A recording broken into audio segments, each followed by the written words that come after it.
Doctor Lohia का ही एक ये बयान था कि बाबर, गजनी, गोरी, औरंगजेब लुटेरे थे, रसखान और रहीम हमारे पूर्वज।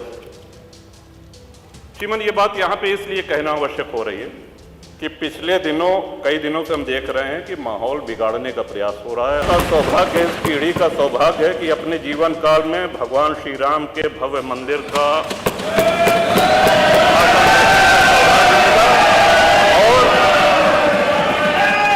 मेरा ये भी मानना है कि आदि शंकराचार्य के बाद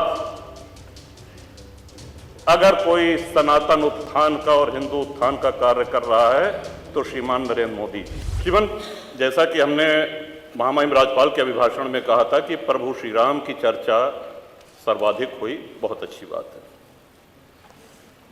डॉक्टर लोहिया को मानने वाले लोग भी ये मानेंगे कि डॉक्टर लोहिया ने जन सामान्य को भगवान श्री राम के आदर्शों पर चलने की प्रेरणा देने के उद्देश्य से प्रतिवर्ष रामायण मेले का आयोजन किया करते थे। डॉक्टर लोहिया का ही एक ये बयान था कि बाबर, गजनी, गोरी, औरंगजेब लुटेरे थे, रसखान और रहीम हमारे पूर्वज थे। श्रीमन, ये बात यहाँ पे इसलिए कहना आवश्यक हो रही है कि पिछले दिनों कई दिनों से हम देख रहे हैं कि माहौल बिगाड़ने का प्रयास हो रहा है। हल्द्वानी तक का उदाहरण दिया गया इस हाउस में।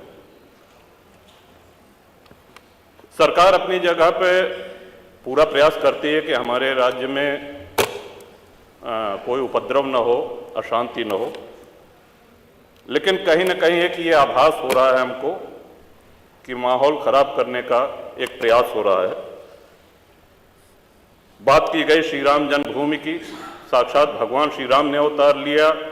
काशी नगरी जो भगवान शिव के त्रिशूल पे टिकी हुई है, जा सुनाम बल शंकर काशी, देत सबहि संगति अविनाशी, और भगवान श्री कृष्ण की जन्मभूमि।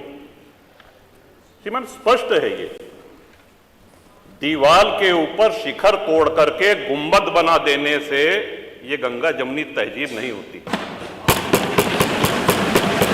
वो हमारा आक्रांताओं द्वारा तोड़ा गया है।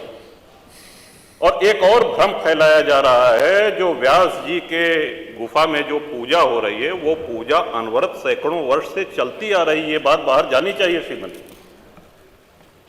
अनवरत सैकड़ों वर्ष से, इस पे सन 93 में स्थानीय प्रशासन ने रोक लगाया, किसी न्यायालय ने रोक नहीं लगाया इसकी पूजा पे। और इस सदन के माध्यम से श्रीमान उन पुजारी को भी हम प्रणाम करेंगे, 31 वर्ष जिन्होंने चाबी संभाल के रखी कि एक न एक दिन ऐसी सरकार आएगी कि ये ताला खुलेगा और इस चाबी की आवश्यकता।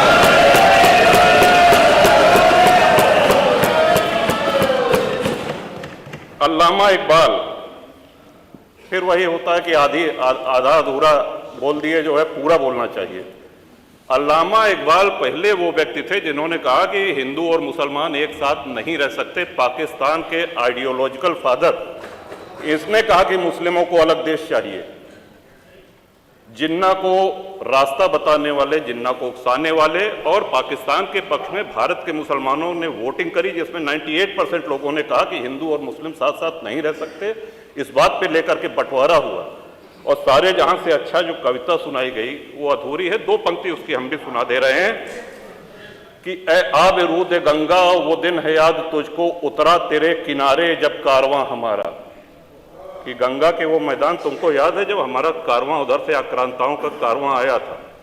ए आब रूद गंगा, वो दिन है याद तुझको, उतरा तेरे किनारे जब कारवां हमारा। चीनो अरब हमारा, हिंदुस्तान हमारा, मुस्लिम है हम, वतन है सारा जहां हमारा। ये है, ये तरानाए मिल्ली की पंक्तियां हैं, अल्लामा इकबाल ने 1910 में लिखी थी। श्रीमान, हम ही क्या धर्मार्थ देते रहेंगे, सभी कुछ हो मौन सहते रहेंगे कि धर्म को देंगे बल अन्य जन भी, तजेंगे क्रूरता छल अन्य जन भी।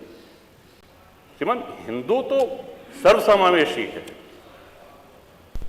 किसको आश्रय नहीं मिला, किसको आसरा नहीं मिला? यहाँ पे जो भी संकट में आया उसको हमने अपनाया। कभी किसी हिंदू ने नहीं कहा कि हम मुसलमान के साथ नहीं रह सकते हैं। उल्टा जब बंटवारा हुआ, धर्म के आधार पर हुआ, पाकिस्तान बना, जो मुस्लिम वहां जा रहे थे हिंदुओं ने उनको रोकने का काम किया कि आप रहिए हमारे साथ, भाई भाई बन के रहिए। कि इस संवेदनशीलता को रसखान जी, अब्दुल रहीम खान खाना, इनके आदर्शों पे चलेंगे तब अच्छा वातावरण, अच्छा माहौल बनेगा। अगर बाबर और औरंगजेब की अनुसरण करेंगे, उनका अनुकरण करेंगे, तब तो शांति की कोई गारंटी नहीं। मैं फिर से पुनः बधाई देता हूं, इस बजट का समर्थन करता हूं और माननीय योगी जी की सरकार को बधाई देता हूं। और ये हम लोगों का सौभाग्य है, इस पीढ़ी का सौभाग्य है कि अपने जीवन काल में भगवान श्री राम के भव्य मंदिर का और मेरा ये भी मानना है कि आदि शंकराचार्य के बाद अगर कोई सनातन उत्थान का और हिंदू उत्थान का कार्य कर रहा है तो श्रीमान नरेंद्र मोदी। और